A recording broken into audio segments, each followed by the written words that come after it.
नमस्कार, मी संगीता. स्वादवी संगीमध्ये आपलं मनापासून खूप खूप स्वागत आहे. सर्वप्रथम सगळ्यांना होळीच्या खूप खूप शुभेच्छा. तर आज आपण बनवणार आहोत होळी स्पेशल गव्हाची पुरणपोळी आणि सोबतच झणझणीत कटाची आमटी. तर बऱ्याच जणांना असे प्रश्न असतात का गव्हाची पुरणपोळी करताना ती फाटते, पुरणच बाहेर येतं आणि कटाची आमटी चांगली होत नाही. तर लहान लहान टिप्स ह्या रेसिपीमध्ये मी तुम्हाला सांगणार आहे. त्यामुळे रेसिपी स्किप न करता शेवटपर्यंत नक्कीच बघा. 0 मिनिटात आपल्या रेसिपीला सुरुवात करूया. तर पुरणपोळीसाठी सर्वात अगोदर मी घेतलेली आहे इथं अर्धा किलो चणा डाळ आणि ती मी जवळपास 1 तास पाण्यात भिजवून ठेवलेली. पहिले स्वच्छ 2 ते 3 पाण्याने धुवून घेतली आणि अर्धा तास तिला भिजवून घेतली. म्हणजे त्यामुळे काय होतं की डाळ पटकन शिजते, कुकरला लावायची गरज नसते आणि आपलं जे पुरण आहे ना ते एकदम मऊसूद होतं. सगळ्यात पहिल्यांदा आपण हे पुरण शिजायला ठेवायचंय. गॅस चालू करून घेऊया आणि डाळ गॅसवर ठेवायची शिजवण्यासाठी. त्यामध्ये थोडंसं आपण पाणी ऍड करूया. तर बघा इतपत मी पाणी ऍड केलं आणि मीडियम गॅसवर ती डाळ शिजवून घ्यायची. साहित्यांमध्ये घेतलेले आहे मी अर्धा किलो चणा डाळसाठी अर्धा किलो गूळ किसून घेतलेला आहे, बारीक असा चिरून घेतलेला आहे. त्याचप्रमाणे फ्लेवरसाठी घेतलंय जायफळ आणि ह्या वेलची आपण ठेचून घेतलेली आहे, वेलदोडे. आणि त्यानंतर आपण कटाच्या आमटीचं प्रिपरेशन बघूया. तर कटाच्या आमटीसाठी घेतलेली अर्धी वाटी खोबरा, त्याचबरोबर 1 टोमॅटो, 2 कांदे, 4 हिरव्या मिरच्या, 1 इंच आल्याचा तुकडा, 5 ते 6 लसणाच्या पाकळ्या आणि फोडणीसाठी हा कढीपत्ता. त्याचप्रमाणे काही पावडर मसाले घेतले. त्यामध्ये घेतले लाल तिखट, घरगुती मिरची पावडर, कांदा लसूण मसाला, धने जिरे पावडर आणि हळद. आणि त्याचप्रमाणे चवीपुरतं इथं मीठ घेतलेलं आहे. फोडणीसाठी आपण मोहरी आणि जिराचा वापर करणार आहे आणि चपातीसाठी आपण अर्थातच गव्हाचं पीठ इथं घेतलेलं आहे. तर आपली डाळ शिजते तोपर्यंत आपण गव्हाचं पीठ भिजवून ठेवायचंय. तर गव्हाचं पीठ भिजवताना काय करायचं माहितीये का, जेवढं तुम्ही मऊसूत पीठ भिजवाल ना तेवढ्या तुमच्या पोळ्या आहेत ना ते एकदम सॉफ्ट होतील आणि अजिबातच फाटणार नाही. तर सर्वात पहिल्यांदा मी असं चिमूटभर ह्यामध्ये मीठ घालून घेते. मीठ घातलं की चमचाभर आपण ह्यामध्ये तेल घालायचं आहे आणि हे कणिक छान असं मऊसूद सॉफ्ट असं भिजवून घ्यायचं आहे. हळूहळू पाणी घालून आणि हे छान असं मिक्स करत आपण मस्त घट्टसर पण मऊसूद असा ह्याचा पिठाचा गोळा तयार करून घ्यायचा आहे. तर अशा पद्धतीने बघा मऊसूद असा हा पिठाचा गोळा तयार करून झालाय बघा. तर मी इतपत असा मऊ ठेवलेला आहे. आता ह्याच्यावर तेल घालूया आणि ह्याला जास्तीत जास्त जितका वेळ आपण ह्याला असं झाकून ठेवलं ना तेवढा हा पिठाचा गोळा मऊसूद असा होईल. तर आपण ह्या पिठाच्या गोळ्याला झाकून ठेवूया, ह्याला मऊसूद होऊ देऊया, या चांगला सॉफ्ट होऊ देऊया. तोपर्यंत आपण आमटीसाठी लागणार आहे मसाला तयार करून घेऊ. तर कांदे आपल्याला असेच सलग भाजायचे. अगोदर ह्याचं देठ हे कापून घ्यायचं आहे आणि मध्ये एक एक भाग असं चिरून घेऊया आणि खोबरं पण छान असं भाजून घेऊया. सगळ्यात अगोदर जाळीवर खोबरं भाजून घेऊया आणि त्यानंतर आपण कांदा भाजूया.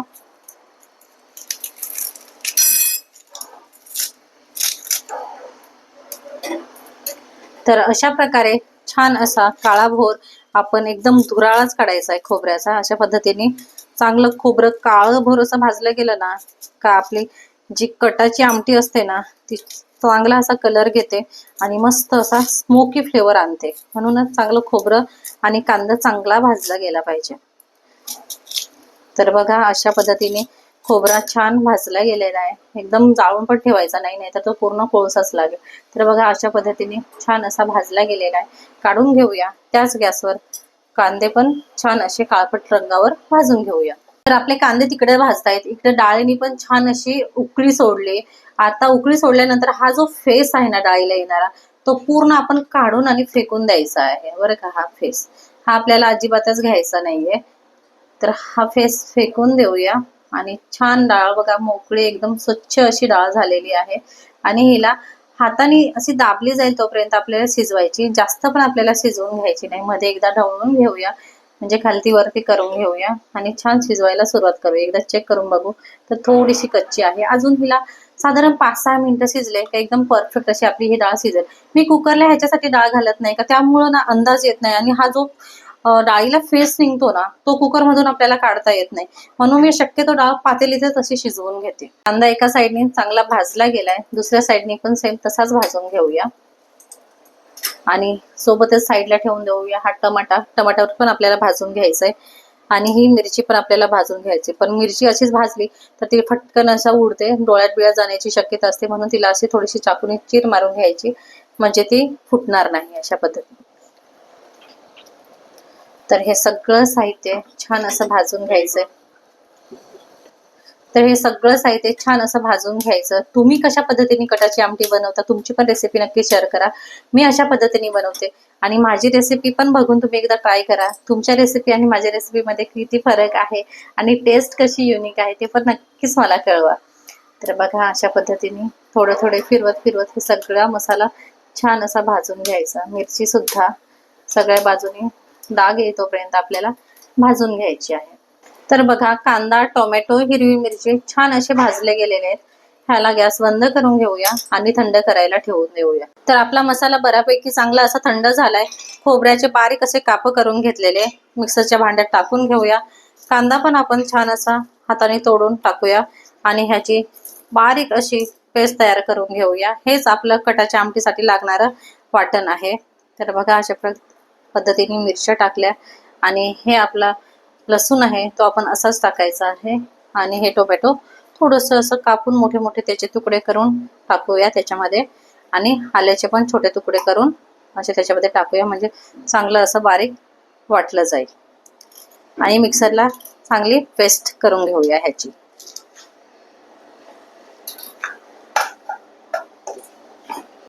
तर आमटीसाठी लागणारं वाटण तयार आहे. डाळ बघूया आपली शिजली का नाही ते. तर डाळ मी बघते, तर मला वाटतं डाळ चांगली शिजली. बघा बऱ्यापैकी मस्त अशी डाळ शिजली, पूर्ण शिजली.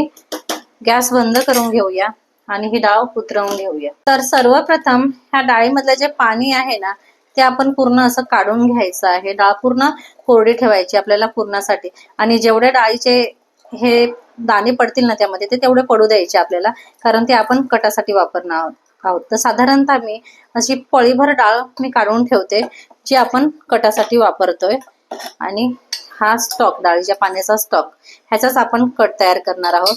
आणि आपल्याला थोडीशी डाळ ह्या पळीने स्मॅश करून घ्यायची आहे. जास्त पण स्मॅश नाही करायची, थोडीशी अशी स्मॅश करून, म्हणजे एका डाळीचे 4-5 असे तुकडे झाले पाहिजे इतपत आपल्याला स्मॅश करून घ्यायची. आणि ही उरलेली डाळ आहे ना ही आपण पूर्णासाठी ठेवून द्यायची आहे. गॅस लावून घेऊया, कढई ठेवूया. कढई चांगली गरम झाली की त्यानंतर थोडंसं तेल घालूया. तेलाचं प्रमाण आवडीनुसार घ्या. तर मी इथं साधारणतः 3 चमच तेल घालते कटाच्या आमटीसाठी. कटाची आमटी ही झणझणीत आणि थोडी तरीबाज असली तरच खायला मजा येते. तेल चांगलं गरम झालं की त्याच्यामध्ये चमचभर आपण मोहरी घालूया. मोहरी चांगली तडतडली का त्यामध्ये घालायचंय चमचभर जिरं. जिरं पण चांगलं असं फुलू द्यायचं आणि त्यानंतर आपण जिरं मोहरी चांगलं असं तडतडलं, चांगलं सुगंध सुटला त्याच्याने का त्यामध्ये घालूया हा कढीपत्ता. कढीपत्ता पण चांगला तडतडला की घालूया हा वाटून घेतलेला आपला काळा मसाला, म्हणजेच कटाच्या आमटीसाठी जो स्टॉक तयार करून घेतला, जो वाटण तयार करून घेतलेलं होतं ते आपण घालायचं आहे. आणि हे वाटणाला चांगलं तेल सुटेपर्यंत मस्त असं हे तेलामध्ये भाजून घ्यायचं आहे. तर असं सतत हलवत चांगलं तेलामध्ये सर्वप्रथम मिक्स करून घेऊया आणि त्याला 2 ते 3 मिनिटं चांगलं असं परतून घ्यायचा. अजिबात कच्चेपणा नसायला पाहिजे, तरच आमटीला जी आपली घाटी चव असते ना ती येते. तर बघा साईडनी छान असं तेल सुटायला सुरुवात झालेली आहे.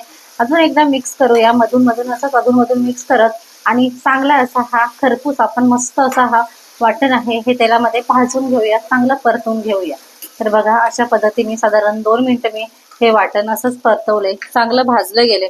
त्यामध्ये घालूया आपण चमचभर लाल तिखट, 1 चमच घरगुती लाल तिखट. ह्याची रेसिपी मी नेक्स्ट व्हिडिओमध्ये तुम्हाला नक्कीच दाखवेल. त्याचबरोबर इथं कांदा लसूण मसाला घालूया 1.5 चमचभर आणि धने जिरे पावडर 1 चम्मच आणि इथं घेऊया अर्धा चम्मच गरम मसाला आणि त्याचप्रमाणे अर्धा चम्मच हळद. हे सगळे पावडर मसाले ह्या वाटणात चांगले मिक्स करून घेऊया.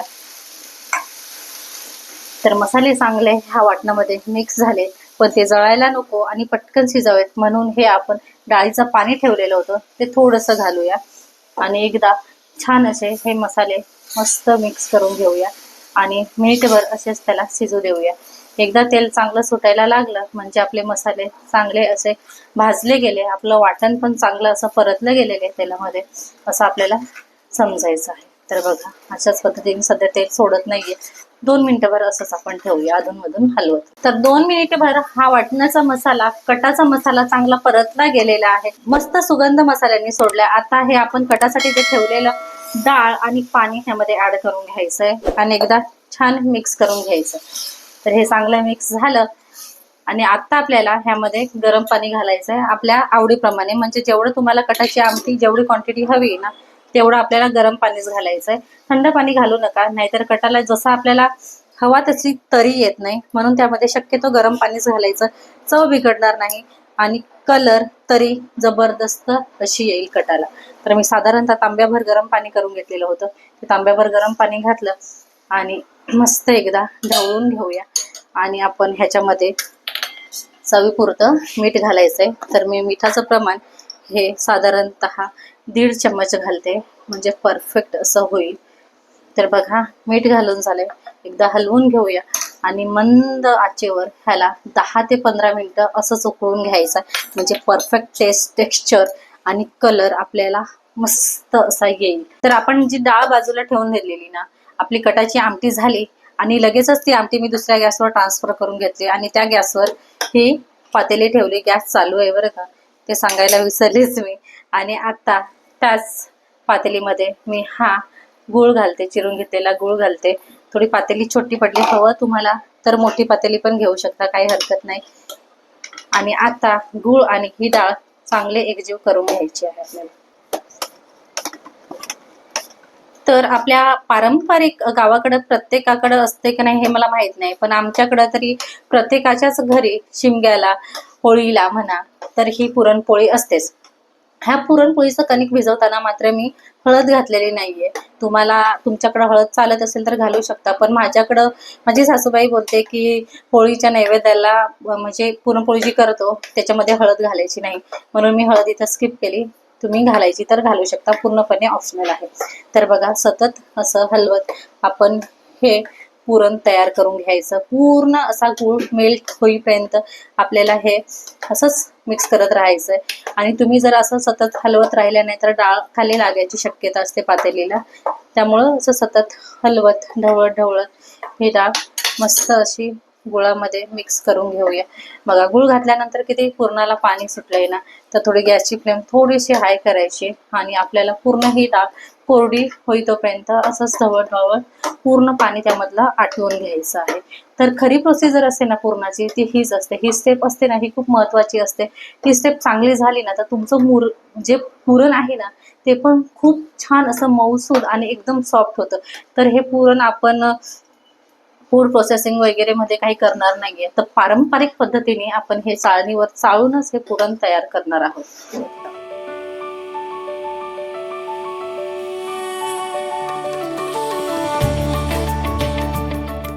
तर बघा बऱ्यापैकी पाणी कमी झालेलं आहे. पूर्ण ह्या पुरणामध्ये ते पाणी आपण सुकवून घेतलेलं आहे.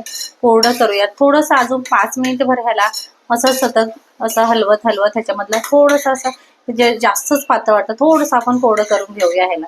तर मी पातेलीमध्ये चेंज केली, कारण जरा छोटीच पातेली होती, ढवळायला थोडासा असा प्रॉब्लेम होत होता, म्हणून मी ते चेंज करून टाकले आणि थोडीशी मोठी अशी कढई घेतली. आता हे पाणी सुकतंय तोपर्यंत मी इथं डाळीमध्ये अजिबातच मीठ घातलेलं नव्हतं, त्यामुळे मी इथं चिमूटभर मीठ घालते. तर मीठ ह्याच्यासाठी घालतो, कोणता पण गोडाचा पदार्थ असेल ना त्यामध्ये मीठ घातलं तर चव अजून जास्तच वाढून येते. आणि सोबतच हा वेलदोडाची पूड टाकते आणि हे जायफळ किसून घालते. तर जायफळ ह्याच्यासाठी किसून घालायचं, एक म्हणजे फ्लेवर चांगला येतो आणि दुसरी गोष्ट म्हणजे ही जी चण्याची डाळ असते ना ती पचायला खूप जड असते, म्हणून ह्या जायफळमुळं ती पचायला हलकी होते. जायफळचं कामच ते आहे की ते पचनास मदत करतं, म्हणून जायफळ आवश्यक घालायचंच. तर बघा मस्त असा ह्या पूर्णाचा सुगंध गरभर असा दरवळलेला आहे, तोच जायफळचा सुगंध, वेलदोड्याची ती पूड मस्तच. तर बघा एकजीव सगळं झालेलं आहे. बऱ्यापैकी पाणी पण पूर्ण असं डाळीमधलं सुकलेलं आहे. डाळ कोरडी झाली आणि आता आपण गॅस बंद करून घेऊया आणि हे पुरण थोडंसं थंड करून घेऊया आणि नंतर आपण चाळणीमध्ये ह्याला वाटून घ्यायचं. तर पुरण बऱ्यापैकी थंड झालेले, म्हणजे एकदम थंड पण नाही करायचं, नाहीतर वाटताना ना थोडंसं असं कडक होतं ते, म्हणून थोडंसं असं गरम असतानाच आपण ह्याला वाटून घ्यायचं. तर चाळणीमध्ये हे पुरण घेते आणि हा तांब्या घेते. आणि हा अशा पद्धतीने हे पुरण छान असं वाटून घ्यायचं आहे. तर ही पारंपरिक पद्धत आहे. आता खूप ॲडव्हान्स टेक्नॉलॉजी आली, पुरण आपल्या फूड प्रोसेसिंगमध्ये वगैरे करायची पुरणाची मशीन असते, तर हे सगळंच असतं. पण मी शक्यतो ना मला अशा जुन्याच पद्धती आवडतात, कारण जी टेस्ट असते ना ती जुन्या अशा पद्धती पारंपरिक पद्धती वापरूनच छान अशी होते. तर बघा अशा पद्धतीने मस्त पुरण सरसरीत असं बारीक असं वाटलं जातं. सगळं पुरण असंच वाटून घेऊया. तर बघा अशा पद्धतीने मऊसूद असे पूर्ण पुरण तयार करून झालेले आहे. छानच पुरण झालेलं आहे. चाळणीचं आपण काढून घ्यायचं शेवटी. तर अशा पद्धतीने चाळणीचं आपण पुरण सगळं काढून घेतलेलं आणि तुम्हाला पुरण दाखवते. तर बघा केवढं सॉफ्ट झालंय पुरण बघा. अशाच पद्धतीचं पुरण तुम्ही पण करून बघा आणि पुरणपोळी बनवून बघा, भारीच होते. पुरण आपलं तयार करून झालंय. पीठ पण भिजत ठेवलेलं मस्त साधारणतः तासभर झालंय. आता गॅस चालू करून घ्यायचा, त्यावर तवा ठेवायचा. तवा चांगला गरम होतोय तोपर्यंत आपण पीठ बघूया कसं आपलं कितपत सॉफ्ट झालंय ते. तर पीठ आपण तेल असं वरून तेल करून ठेवलेलं होतं. तर बघा मस्त असं पीठ आपलं मऊसूद असं भिजलेलं आहे. एकदा चांगलं असं त्याला परत असं मळून घेऊया तेलामध्ये. तर बघा हे पीठ असं सॉफ्ट आपल्याला हवंय. तर बघा मी कितपत सॉफ्ट झाले पीठ, एकदम सॉफ्ट असं झालेलं आहे. हे याच्यामध्ये आपण मैदा वगैरे काहीच वापरलेला नाहीये, पूर्ण गव्हाची जी पुरणपोळी बनवणार आहे. तर एका अर्थाने बघायला गेलं तर हेल्दी पण आहे, कारण मैद्याचा यूज केलेला नाहीये आपण. तर बघा अशा पद्धतीने आमच्या गावाकडं होळीच्या सणाला खास करून हे गव्हाची पुरणपोळी बनवली जाते. तर आता आपण तुम्हाला कितपत मोठी पुरणपोळी होईल त्याप्रमाणे असा पिठाचा गोळा घ्यायचा आहे. इथपर्यंत बघा मी एवढा छोटा पिठाचा गोळा घेतला. तुपामध्ये हात बुडवते, एक अंगठी बुडवते आणि ह्याला आतमधून असं तूप लावून घ्यायचं आहे आणि ह्याचा चांगला असा ह्याला शेप देऊन घ्यायचं, जेणेकरून ह्याच्यामध्ये पुरणाचा स्टॉक खूप जास्त असे बसेल आणि आपल्याला पीठ लागणार नाही पुरणपोळी खाताना. तर बघा एवढा असा चांगला स्टॉक तयार करून घेतलेला. ह्याच्यामध्ये दाबून दाबून आपल्याला असं पुरण जेवढं बसेल ना तेवढं बसवून घ्यायचंय. तर बघा साधारणतः भरपूर सारे ह्याच्यामध्ये पुरण बसलं. आता ह्याला आपण क्लोज करून घ्यायचं आहे. अशा पद्धतीने क्लोज केलं, हे इथं बंद करायचं आणि हाताने प्रेस करून घ्यायची ही पोळी. तर ही तयार करून घेतलेली पिठाचा हा गोळाचा आकार आपण कोरड्या पिठामध्ये असा थोडासा बुडवायचा आहे, कोरड्या पिठा लावायचा आहे आणि छान त्याची अशी हाताने चांगली अशी जेवढी मोठी पारी करता येईल ना तेवढी मोठी पारी करायची आणि थोडंसं पीठ हात लावायचं पोळपाटला आणि हाताने अशी चांगली पसरवून घ्यायची. म्हणजे आपण जेव्हा लाटतो ना तेव्हा ते एकाच ठिकाणी पुरण राहत नाही, सगळ्या बाजूनी सेम होतं आणि त्यामुळे काय होतं की आपली जी पोळी आहे ना पुरणपोळी आहे ती फुटतही नाही. आणि त्यानंतर हलक्या हलक्या हाताने असं आपण ही पोळी लाटून घ्यायची आहे. जास्त दाब द्यायचा नाहीये, नाहीतर पुरण पूर्ण असं बाहेर येईल. त्यामुळं बघा असे हळूवार करून हलक्या हलक्या हाताने आपण हिला लाटून घेऊया.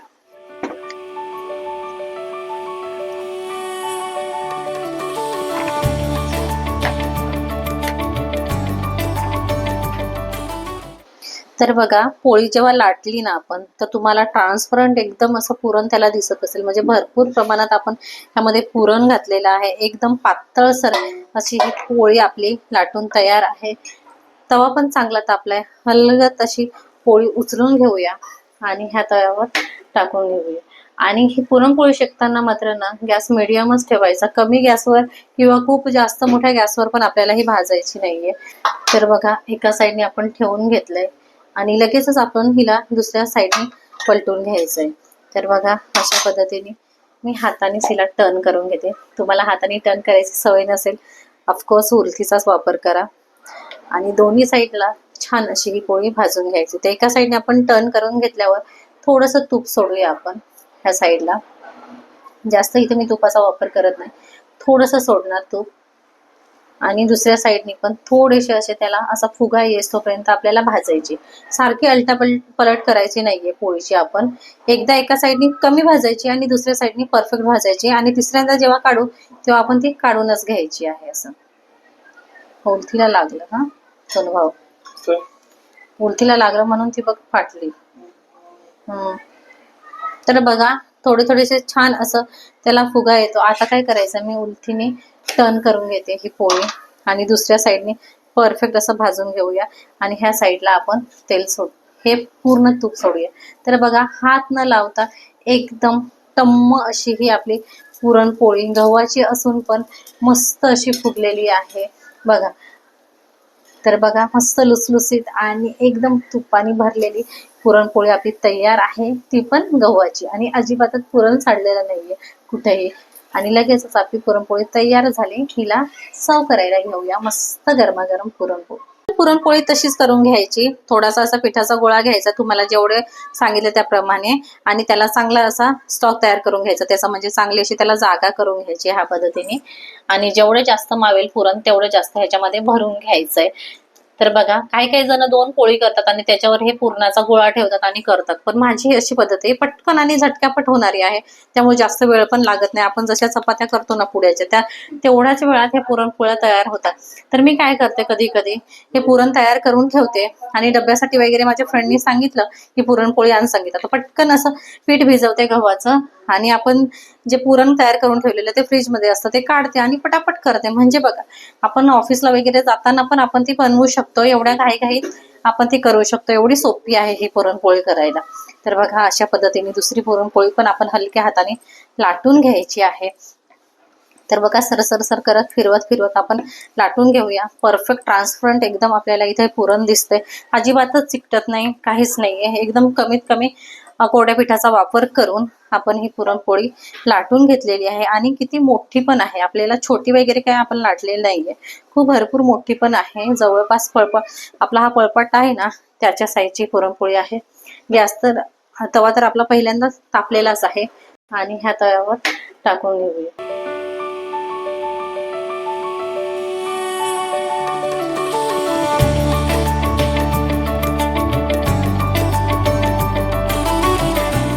तर तुम्हाला सांगितल्याप्रमाणे पहिल्यांदा आपण टाकतो ना पोळी, ती पटकन म्हणजे टर्न करून घ्यायची, तिला जास्त शेकवायचं नाहीये. हा, तर बघा, थोडीशी शेकवली आणि तिला टर्न करून घेतली. लगेचच ह्याच्यावर आपण 1 चमच तूप सोडायचं आहे ह्या बाजूनी, आणि दुसऱ्या साईडनी चांगली आपल्याला भाजायची, म्हणजे ती पूर्ण भाजायची आपल्याला. एका साईडनी कमी भाजा, एका साईडनी जास्त भाजा, म्हणजे आपली पोळी आहे ती अजिबातच म्हणजे न फुगल्यासारखी होणार नाही, लगेच तुमची पोळी फुगेल. ते शेकण्यावर डिपेंड आहे. आणि गॅसची फ्लेम मात्र मीडियम टू हाय याच्यामध्येच ठेवायची, कमी गॅसवर शेकवायची नाही पोळी. तर बघा, अशा पद्धतीने बबल्स यायला लागले म्हणजे ती दुसऱ्या साईडनी पण पोळी चांगली भाजली जाते. आता ह्या पोळीला टर्न करून घेऊया, आणि बघा, सेकंदात ती पोळी फुगते. हीच ट्रिक आहे पोळी फुगवण्याची. तर ही टिप्स मात्र खूप महत्वाची आहे, ही टिप्स तुम्ही लक्षात घ्या, आणि अशा पद्धतीने पुरणपोळ्या बनवून बघा. बनवायला सगळ्यांना सोपं असतात, पण शेकवताना मात्र चूक होते. ती अशी होते की आपण पहिल्यांदा खूप जास्त भाजून घेतो, आणि दुसऱ्यांदा आपल्याला भाजताना कमी भाजतो, म्हणून ती पोळी अशी फुगत नाही. तर बघा, एका साईडनी अशी मस्त भाजली गेली, दुसऱ्या साईडनी पण छान अशी भाजली गेली. एकदा एका साईडनी टर्न करून घेऊया, दुसऱ्या पण साईडनी टर्न करून घेऊया, आणि त्याच पोळीसोबत ही पण पुरणपोळी अलगद अशी काढून घ्यायची आहे. तर बघा, परफेक्ट अशा 2 पुरणपोळ्या तुम्हाला करून दाखवल्या. तिकडे कटाची पण आमटी छान अशी तयार करून झाली. गॅस मी बंद करून घेतले, आणि वरून छान अशी कोथिंबीर पेरून घेऊया. तर तुम्ही टेक्स्चर बघा आमटीचा, एकदम जबरदस्त, खूप पातळ पण नाही आणि खूप घट्ट पण नाही. तर ही आमटी आहे ना, ही चविष्ट बनण्यासाठी एकच करायचंय, गरम पाणी घालायचं, आणि दुसरी गोष्ट म्हणजे मंद आचेवर हिला 10 ते 15 मिनिटं असंच उकळून घ्यायचं. चला तर मग गरमागरम आमटी आणि गरमागरम अशी टम्म फुगलेली पुरणपोळी मस्त ताव मारूया. हीच आपली खासियत असते, होळीच्या सणासाठी स्पेशल म्हणून आपल्याकडे केली जाणारी. नक्कीच तुम्ही अशा पद्धतीने एकदा बनवून बघा आणि टेस्ट अनुभवा, एकदम जबरदस्त अशी ह्याची टेस्ट लागेल. गरमागरम झणझणीत अशी आमटी आणि त्याच्यासोबत गरमागरम पुरणपोळी. तुम्हाला तूप हवं असेल तर थोडंसं तूप सोडा आपल्या पुरणपोळीवर, आणि मस्त अशी आपली पुरणपोळी मोडायची. बघा, पूर्ण पुरण कसं बसलंय का, एकदम चिपकून बसलंय, अजिबातच सुटत नाही. आणि बघू शकता तुम्ही, एकदम भारीच दिसते, त्याचा कलर टेक्स्चर वाटतच नाहीये की आपण ही गव्हाची पुरणपोळी बनवली. तर असं थोडंसं तुपामध्ये भिजवायचं, ऑप्शनल आहे तूप पूर्णपणे, आणि बुडवायची आमटीमध्ये, आणि छान असं पहिल्यांदा देवाला नैवेद्य दाखवतो आपण, होळीवर जाऊन येतो, नंतर ही खाण्याची प्रोसिजर तुम्हाला दाखवते, लक्षात ठेवा. आणि मस्त ताव मारूया सगळ्या घरच्यांच्या सोबत.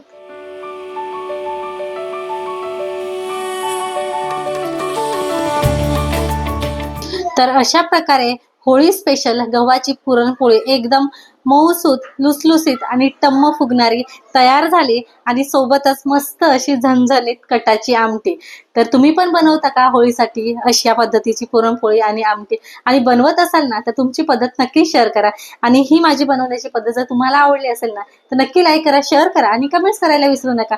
तसेच अजून माझ्या चॅनलला तुम्ही सबस्क्राईब केलं नसेल तर चॅनलला सबस्क्राईब करा, बेल आयकॉनवर क्लिक करा। पुन्हा भेटूया अशाच नवीन एका रेसिपी सोबत, तोपर्यंत नमस्कार।